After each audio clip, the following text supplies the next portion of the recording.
Baik, di video kali ini saya akan menjelaskan materi tentang bahasa dan keagamaan dalam praktek kehidupan bermasyarakat. Topik mengenai bahasa dan agama serta bagaimana keduanya saling berhubungan sangat menarik, karena bahasa tidak hanya berfungsi sebagai alat komunikasi, tetapi juga sebagai sarana pengungkapan identitas dan keyakinan keagamaan. Nah, teman-teman, berikut ini saya akan menjelaskan secara detail pengertian mengenai bahasa itu sendiri dan keagamaan. Nah, bahasa adalah alat utama untuk mengekspresikan gagasan, budaya, dan keyakinan keagamaan. Di sisi lain, teman-teman, agama mempengaruhi tata cara seseorang berkomunikasi, memahami dunia, dan mengekspresikan nilai-nilai spiritual. Kedua elemen ini sangat berkaitan erat dengan kehidupan sehari-hari yang masyarakat beragama, budaya, dan agama. Sementara itu, agama menurut Kamus Besar Bahasa Indonesia adalah ajaran sistem yang mengatur tata keimanan atau kepercayaan dan juga peribadatan kepada Tuhan Yang Maha Esa, serta tata cara kaidah yang berhubungan dengan pergaulan manusia dan manusia, serta manusia dengan lingkungan sekitarnya. Nah, setelah teman-teman mendengarkan penjelasan pengertian mengenai bahasa dan agama, pasti teman-teman bertanya-tanya, apa sih peran bahasa itu sendiri dalam praktik keagamaan? Nah, teman-teman, di sini ada 3 poin ya mengenai peran. 1, bahasa sebagai alat untuk menyampaikan ajaran agama, seringkali digunakan dalam bahasa aslinya. Yang kedua, bahasa dalam ritual dan upacara. Sedangkan yang ketiga, simbolis dan makna bahasa dalam keagamaan, yang kita ketahui bahwa simbol-simbol keagamaan itu perlu menggunakan bahasa itu sendiri. Di sini saya akan menambahkan beberapa penjelasan mengenai peran bahasa dalam praktik keagamaan itu sendiri. Peran bahasa dalam praktik keagamaan pada kehidupan bermasyarakat memiliki dampak yang sangat luas dan mendalam. Bahasa ini tidak hanya berfungsi sebagai alat komunikasi sehari-hari, tetapi juga sebagai sarana utama dalam mengungkapkan individu dengan Tuhannya serta menguatkan hubungan sosial antara umat beragama. Nah, teman-teman, berikut ini ada penjelasan tambahannya. Nah, di sini seperti yang bahwasanya penyampaian ajaran bahwasanya bahasa juga digunakan untuk menyampaikan agama, baik secara lisan maupun tulisan. Misalnya nih, di kitab suci Al-Quran, terus dalam Al-Kitab, yaitu kitab suci Kristen, di dalam bahasa yang menjadi panduan bagi umat beragama untuk menjalankan keyakinan mereka. Nah, dan juga dari ritual dan ibadah. Banyak ritual keagamaan dilakukan dengan menggunakan bahasa tertentu, baik doa, zikir, khotbah maupun bacaan kitab suci. Bahasa menjadi medium penting dalam menjalankan ibadah dan juga menghubungkan individu dengan Tuhan dan juga komunitas keagamaan. Nah, kesimpulan yang dapat kita ambil bahwasannya bahasa memiliki peran krusial dalam praktik keagamaan masyarakat, dari penyampaian ajaran agama, pelaksanaan ibadah, hingga pengajaran nilai-nilai moral dan sosial. Bahasa ini juga menjadi medium yang menghubungkan umat beragama dengan Tuhan dan juga dengan sesama. Penjelasan itu yaitu pengaruh bahasa melalui agama. Di sini antara lain, satu, penyebaran bahasa melalui agama ketika bahasa yang terkait dengan agama tersebut ikut menyebar nih. Misalnya, penyebaran Islam menyebabkan bahasa Arab dipelajari di berbagai belahan dunia. Yang kedua, pengaruh kosakata dalam agama. Nah, pengaruh kosakata ini terhadap bahasa sehari-hari. Misalnya, banyak kosakata sehari-hari yang berasal dari agama. Nah, dalam bahasa Indonesia, contohnya nih dalam bahasa Indonesia, misalnya banyak istilah Arab yang masuk melalui pengaruh Islam seperti kata sholat, doa, takdir, dan iman. Perlu diketahui bahwasannya pengaruh bahasa terhadap agama sangat kuat, ya teman-teman, mencakup berbagai aspek mulai dari penafsiran ajaran, pelaksanaan ibadah, hingga penyebaran ajaran agama secara global. Bahasa ini juga berfungsi sebagai jembatan antara individu dengan Tuhan, serta sebagaimana alat untuk memperkuat identitas keagamaan dan juga membangun solidaritas komunitas. Tanpa bahasa juga agama mungkin akan sulit disampaikan dan juga dipahami dengan baik. Baik teman-teman, kita ke pembahasan selanjutnya, yakni tujuan bahasa dan agama dalam masyarakat.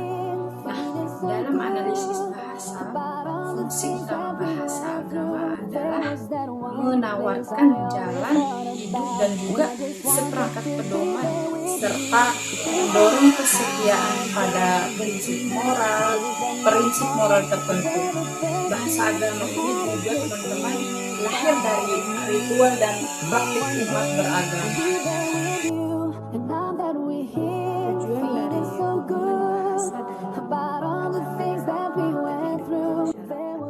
juga adalah untuk memperkuat identitas budaya dan juga keagamaan, serta memperlancar komunikasi yang terkait dengan ekspresi keagamaan. Dalam konteks agama juga, bahasa sering digunakan sebagai sarana untuk menyampaikan ajaran-ajaran agama seperti doa dan ritual. Dengan demikian, bahasa menjadi medium penting yang mendukung pemahaman dengan nilai-nilai spiritual dan juga moral yang diajarkan agama. Selain itu, hubungan bahasa dan agama juga berperan dalam mempererat kohesi sosial di antara anggota komunitas yang memiliki kepercayaan yang sama. Misalnya, penggunaan bahasa Arab ini dalam Islam atau bahasa Latin dalam Kristen pada masa lalu telah memainkan peran penting dalam menjaga kemurnian teks-teks suci dan juga ajaran agama, sekaligus menciptakan rasa kebersamaan di antara para penganut. Dan juga pada tingkat yang lebih luas, hubungan ini juga mendukung dialog antara agama, memungkinkan individu dari latar belakang agama yang berbeda untuk memahami dan menghormati keyakinan satu sama lain, yang dimana pada akhirnya berkontribusi pada perdamaian dan harmonis dalam masyarakat yang plural. Nah, baik teman-teman, kesimpulan yang dapat kita ambil dari hubungan antara bahasa dan agama dalam masyarakat sangat kompleks dan mendalam. Bahasa bukan hanya alat komunikasi, tetapi juga alat penting dalam mengekspresikan dan mengamalkan keyakinan keagamaan. Agama juga dapat mempengaruhi penyebaran bahasa dan bahasa itu sendiri pada gilirannya dapat mempengaruhi cara orang mempraktikkan agama mereka. Bahasa juga adalah alat komunikasi dan berinteraksi khas manusia yang berupa sistem lambang bunyi bersifat arbiter, produktif, dinamis, beragam dengan media lisan maupun tulisan. Sedangkan agama ini merupakan ajaran sistem yang mengatur tata cara keimanan dan juga peribadatan serta hukum yang mengatur hidup manusia yang meliputi hubungan manusia dengan Allah Subhanahu wa Ta'ala atau dengan Tuhannya, terus hubungan manusia dengan manusia dan juga hubungan manusia dengan alam semesta. Istilah bahasa dan agama ini mencakup pada 5 bidang kajian, yaitu 1. Ungkapan yang digunakan untuk menjelaskan hal yang bersifat metafisika. Yang kedua, bahasa digunakan dalam kitab suci. Terus yang ketiga, bahasa yang digunakan dalam ritual keagamaan. Yang keempat, ungkapan keagamaan dari seseorang atau sebuah kelompok sosial. Dan yang kelima, ungkapan yang berkaitan dengan ruang dan waktu, seperti sejarah para nabi. Intinya, hubungan antara bahasa dan agama dalam masyarakat bersifat dinamis dan holistik. Sebagai sarana utama untuk menyampaikan dan melestarikan ajaran agama, memperkuat identitas, komunitas, keagamaan, serta mendorong transformasi sosial yang lebih luas. Selain itu juga, bahasa juga memainkan peran kunci dalam membangun kohesi sosial dan toleransi antar agama, dan juga memungkinkan dialog yang harmonis di antara kelompok yang berbeda keyakinannya.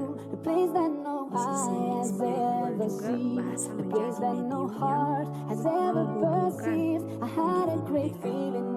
bahasa menjadi medium yang menghubungkan individu dengan dimensi ilahi dan juga membuat kekuatan emosional dan spiritual yang signifikan. Dengan demikian, bahasa dan agama ini saling memperkaya dan juga mendukung satu sama lain dalam membentuk dan juga memperkuat kehidupan bermasyarakat.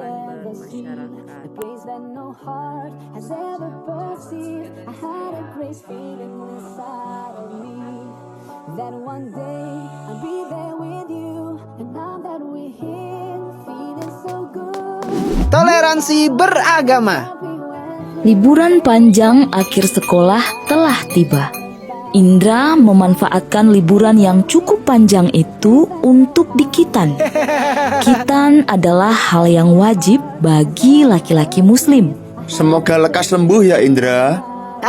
Iya Pak, terima kasih. Aduh. Setelah kamu sembuh nanti, kita adakan syukuran khitan. Nanti teman-temanmu, Okto, Nadia, dan Donita diajak ya Indra? Iya ya. Setelah 2 minggu berlalu, liburan sekolah pun selesai. Murid-murid kembali masuk sekolah. Hei teman-teman, besok Sabtu aku minta kehadiran kalian di rumahku jam 3 sore ya.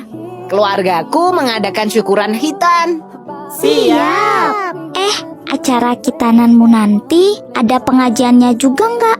Apakah harus pakai jilbab? Apakah aku juga harus pakai sarung dan peci, Indra? Tidak perlu Donita, Okto. Yang penting kalian pakai baju yang sopan saja. Tapi kan nanti semua tamu pasti pakai hijab, Ndra. Aku malu. Iya, nanti kalau kami tidak bisa baca doanya gimana? Jangan khawatir, nanti kalian akan aku temani selama pengajian. Beneran, tidak apa-apa nih. Tidak apa, kalian kan juga sudah kenal sama ayah ibunya Indra. Mereka baik kok. Oke lah kalau begitu. Hari Sabtu pun tiba. Hari dilaksanakannya syukuran hitanan Indra. Acara dimulai. Indra melantunkan ayat suci Al-Quran dalam acara khataman tersebut. Nadia juga hadir dengan memakai jilbab. Ia menyimak pengajian tersebut. Sementara itu, Donita dan Okto berada di dekat Nadia. Mereka berdua duduk dengan tenang sambil memperhatikan seluruh rangkaian acara. Tak lama pengajian pun berakhir. Indra menemui teman-temannya. Dia menghidangkan banyak sekali cemilan. Terima kasih buat kehadirannya ya teman-teman. Maaf menunggu lama. Cuma sebentar kok. Hei, semua snack ini aku sediakan khusus untuk kalian. Ayo dimakan. Siap, Dra, nanti aku habisin. Hehehe. Kalau di Islam, tiap laki-laki pasti sunat ya? Iya toh, di Islam khitan hukumnya wajib untuk laki-laki dan dilakukan ketika anak sudah cukup umur. Biasanya sih di umur 3 sampai 10 tahun. Tujuannya agar selalu terjaga kebersihannya demi sahnya pelaksanaan ibadah harian. Oh, gitu ya. Mereka terus asik mengobrol selepas pengajian hingga tiba-tiba Kak Indra. Weh, Dek Zahra, baru dateng ya? Sini Dek, kakak kenalin sama teman-teman Kak Indra. Perkenalkan teman-teman, ini Zahra, adik sepupuku. Nah, Dek Zahra, ini namanya Kak Okto. Kalau ini namanya Kak Nadia. Nah, kalau yang satu ini namanya Kak Donita. Halo kakak-kakak, namaku Zahra. Kok Kak Donita gak pakai hijab? Kak Okto juga gak pakai sarung dan peci? Ini kan acara pengajian. Zahra aja yang kecil pakai hijab kok.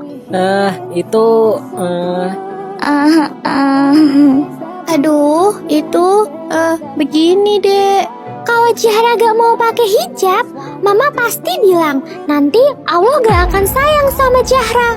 Jadi nanti Allah pasti juga gak akan sayang sama Kak Donita loh. Atau kakak mau pinjem jilbabnya Zahra? Aduh. Zahra ini ada-ada saja.